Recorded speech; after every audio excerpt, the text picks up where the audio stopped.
মুখ্যমন্ত্ৰী ডাঙৰীয়াৰ এটা আপোনালোকৰ এনেকৈ মই যেনেকৈ থিয় হৈ আছোঁ এইটো প্ৰেছ ষ্টেটমেণ্ট কয় নে কি কয় মই নাজানো। মোৰ প্ৰথমবাৰৰ বাবে মুখ্যমন্ত্ৰী ডাঙৰীয়াক হতাশ যেন লাগিল। এজন মুখ্যমন্ত্ৰীয়ে যিদৰে প্ৰেছৰ আগত কথা কৈছে, এনেদৰে মুখ্যমন্ত্ৰীয়ে কথা কয় নে নকয় আগন্তুক দিনত ৰাইজে বিচাৰ কৰিব। মুখ্যমন্ত্ৰী ডাঙৰীয়াৰ ইমান হতাশ, ইমান বিষাদ দেখা পাই মোৰ ভাবিবলৈ বাধ্য হৈছোঁ যে তেখেতে ডিব্ৰুগড়ত বিজেপি প্ৰাৰ্থী বিজয় হওঁতে যিমান ভাল পাইছে, তাতকৈ ধুবুৰীত বদৰুদ্দিন আজমল ডাঙৰীয়া তেওঁৰ ৰাজনৈতিক বন্ধু হাৰাত বেছি দুখ পাইছে। আৰু সেইকাৰণে বিভিন্ন ধৰণেৰে মুখ্যমন্ত্ৰী এজনে এনেধৰণৰ কথা নকয়, বিভিন্ন ধৰণেৰে সমাজত ভাগ ভাগ হোৱাৰ কথা কৈছে। আজি যদি আপোনালোকে চায়, যোৰহাট লোকসভা সমষ্টিত এটা সমষ্টিত অলপ ভোটত কংগ্ৰেছ পৰাজিত হোৱাৰ বাহিৰে গোটেইকেইটা সমষ্টিতেই কংগ্ৰেছৰ প্ৰাৰ্থী জিকিছে। মই যদি এতিয়া আপোনালোকক মোৰ ফোনটো চাওঁ,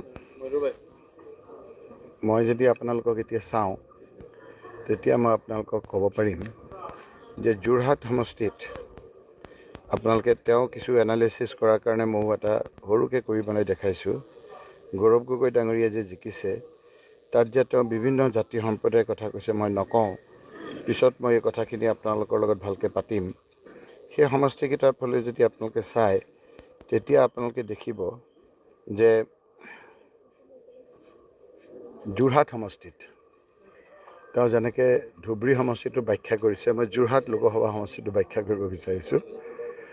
তেওঁ প্ৰথম যেতিয়া ধুবুৰী সমষ্টিত তেওঁ নিৰ্বাচনলৈ যাম বুলি কৈছিল, তেতিয়া কৈছিল আমাৰ সমষ্টি 4টা আছে, আমাৰ তোমাৰ কথাবিলাক তেনেকৈ কয়তো।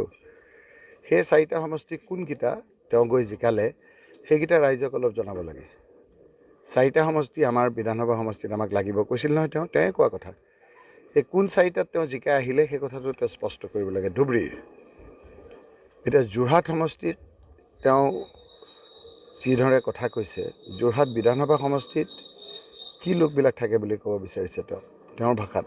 আমিতো সকলো জাতি জনগোষ্ঠীক একত্ৰিতভাৱে আমি উগ্ৰ মিঠা উগ্ৰ তিতা দুটা বৰ বিশেষকৈ আমি নিষেধ কৰিছে অসমৰ ভোটদাতা ৰাইজে, সেইটো এবাৰ স্পষ্ট। যোৰহাট সমষ্টিত কংগ্ৰেছ জিকিছে, মই আকৌ কৈছোঁ যোৰহাট বিধানসভা সমষ্টিত। সেই বিষয়ে মুখ্যমন্ত্ৰী ডাঙৰীয়া নিমাত নিতাল।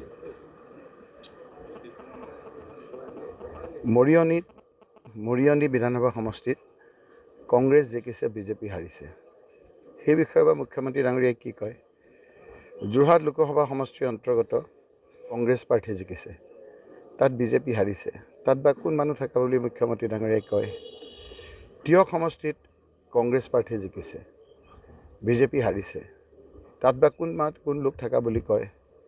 শিৱসাগৰ সমষ্টিত কংগ্ৰেছ প্ৰাৰ্থী জিকিছে, তাত বা মুখ্যমন্ত্ৰী ডাঙৰীয়াই কোন আছে বুলি কয়?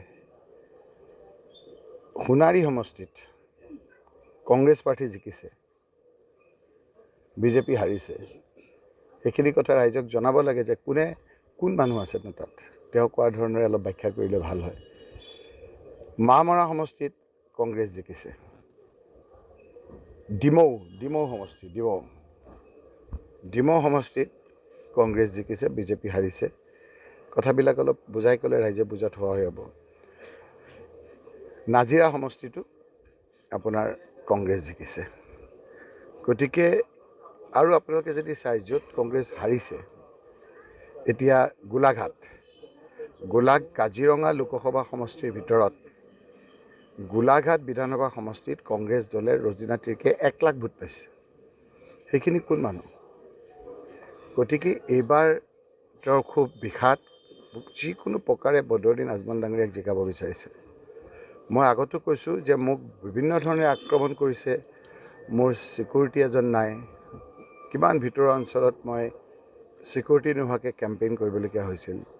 কিন্তু বদৰুদ্দিন আজমল ডাঙৰীয়াৰ ফকলীয়া এবাৰ হোৱা বিধায়ক এস্কৰ্ট পাইলট লৈ ঘূৰি আছিল, যাতে তেওঁৰ কোনো অসুবিধা নহয় বিভিন্ন কাম কৰোঁতে।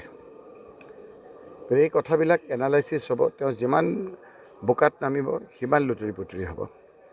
তেওঁ কিয় বেয়া পাইছে সেই কথাখিনি অনুমান কৰি ৰাইজক ক্ষমা বিচাৰক কি কাৰণে বিভিন্ন ঠাইত ৰাইজে বেয়া পাইছে বিভিন্ন কাষ্ট কমিউনিটিত য'ত জিকিছে তাতনো ভোট পোৱা লোকসকলনো কি সেই কথাও তেওঁ ব্যাখ্যা কৰক গতিকে তেওঁৰ বিষাদটো দেখি তেওঁৰ মনৰ বেজাৰটো দেখি তেওঁৰ মুখৰ ছবিখন দেখি মই প্ৰতিয়ন হৈছোঁ